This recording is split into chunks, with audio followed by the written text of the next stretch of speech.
I'll be making this trio of summer cards, and that's the theme we'll be focusing on for the Crafty Cafe. So to do that, I've used this Avery L Cool Treats stamp set with coordinating dies, and also this Lawn Fawn Stacks large cross stitch stackables. I've used this Artistico Aquarello watercolor 300-pound cardstock. This is 300 pounds, 300 GSM cardstock with the Clean and Clear colour Zig markers. In Australia, I found the equivalent to the Bristol cardstock, and this is the brand that I find that's really smooth, blendable with this Clean and Clear Zig markers. Also, this Lawn Fawn white embossing powder, which is quite new to Lawn Fawn, and this ultra clear embossing powder. Why I've chosen this is we're going to use that not only for embossing, but as you can see here, we're going to be using it for a tone on tone. It's really, really good for that kind of effect where you don't want, one, if you don't have the matching coordinating ink, and two, it's just subtle, but it's enough. And it's really great for backgrounds, and it's one thing I usually do for mine. It's a go-to method, which you'll see in some of my previous posts on my social media. So grabbing a clear block, I've already die cut the large cross stitch circle stackables by Lawn Fawn with vellum, and I've just used the third largest from the stack. And you can see here I've already done the cone, ice cream cone, and this one will do the icy cone, you know, because that's kind of like more icy coney, I don't know. So I've used this Avery L stamp set, accidentally got the actual backing rather than the stamp itself, so you can see me going whoops. Right, once I've mounted that, I bring into view the clear sticky ink. Again, fabulous slow drying ink, great for tone on tone. There is no method to me stamping this. You'll see that I honestly just randomly stamp this background. I work my way from the top left and top down. That's the only method really that I use for this actual part. And I'll do this and repeat this process on this blush tone cardstock, as well as the pool cardstock, which is the one there to the right. So I have to speed this along, admittedly. It does take a little bit of time. I didn't want to bore you with the whole process. So that's why I'm speeding it. Now, this is a really good stamp set to use for the summer. Here in Australia, it's actually summertime.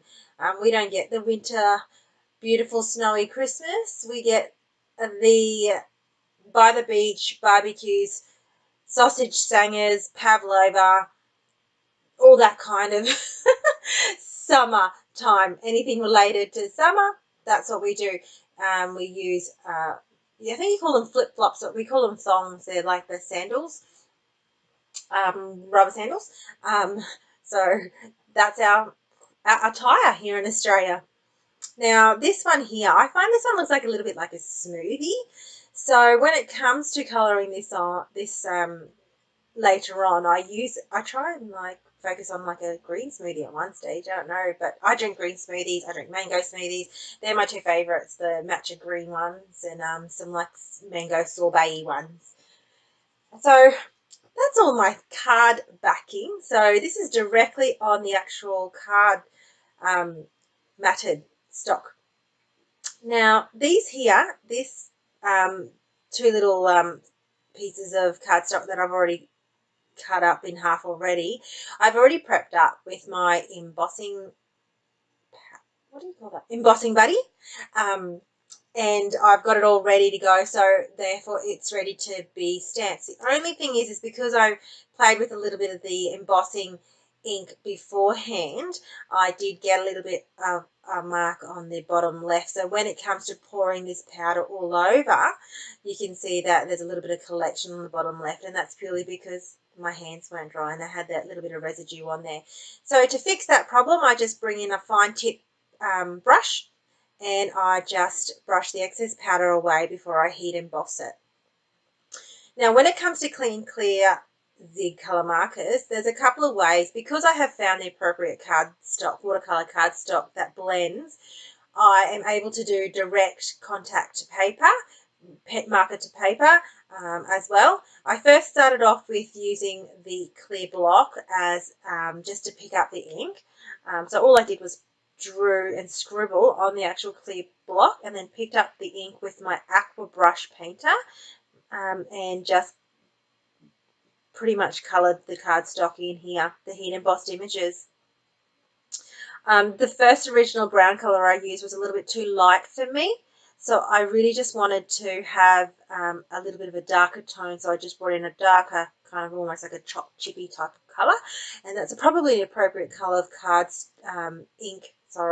clean clear marker to use, considering I'm focusing on like ice cream flavours.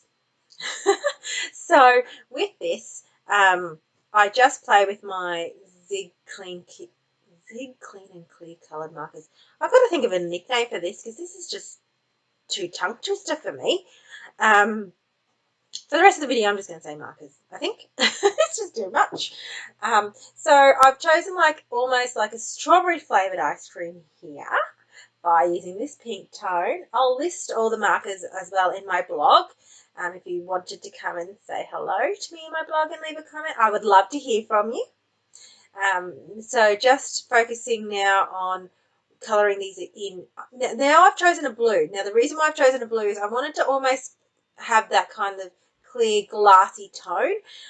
So I thought a blue was a little bit more appropriate colour, and then I just really washed it down with my aqua brush and just make sure I squeezed a lot of the water on there so it was more like a tone of the blue rather than solid colour. So with the green here, this is what I was talking to you about before. I wanted to like make it like a matcha smoothie, kind of, because it's what I drink. And I just thought it'd be fun to see a little green smoothie in the collection here.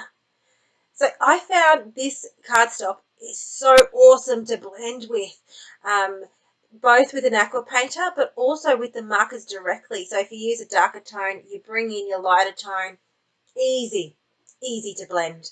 And I'm so glad I found it. Like I could have ordered from the States the Bristol colour cardstock that everyone seems to be using, but I really wanted to find the Australian equivalent here.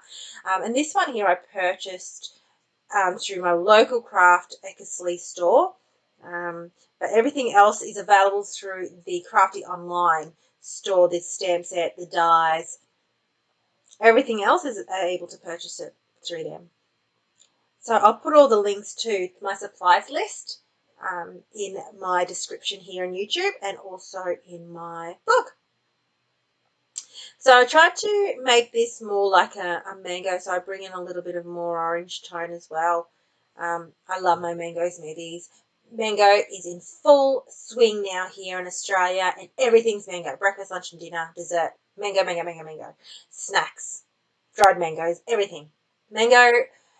That's my one weakness here in summertime is I could easily live on mangoes for breakfast, lunch and dinner. Easily. Everyone will be like, what do you have for breakfast? I'm like, mango. What do you have for dinner? Mango. It's just what I do. It's just mango. I'm just mango mad around this time.